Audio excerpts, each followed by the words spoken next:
সাভারে পূর্ব শত্রুতার জেরে সুলতান হোসেন সাগর নামে এক যুবককে ছুরিকাঘাতে হত্যা করেছে দুর্বৃত্তরা। গেল রাত 10:30টার দিকে ডগরমোড়া মহল্লায় এ ঘটনা ঘটে। গোয়েন্দা পুলিশ জানায়, সিআরপি এলাকায় শফিক নামে এক যুবকের সাথে শত্রুতা ছিল নিহত সাগরের।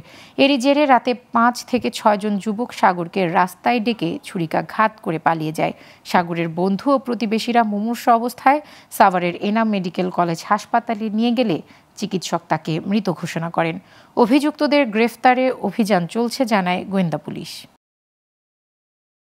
11:40-এর দিকে রোগীটি আমাদের ইমার্জেন্সি বিভাগে আসে। লিগ্যাল কোনো গার্জেন ছিল না, ফ্রেন্ডরা ছিল।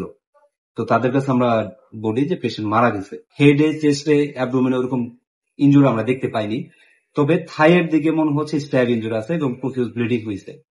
তো সেই ক্ষেত্রে যেহেতু পুলিশ কেস, আমরা এক্সপোজার করে নাই। আমরা যতটুকু জানছি ছিনতাইয়ের ঘটনা না, এটা পূর্ব শত্রুতার জের ধরে তাকে ডেকে আনা হয়েছে এবং আগে থেকেই তাকে হুমকি ধামকি দিচ্ছিল।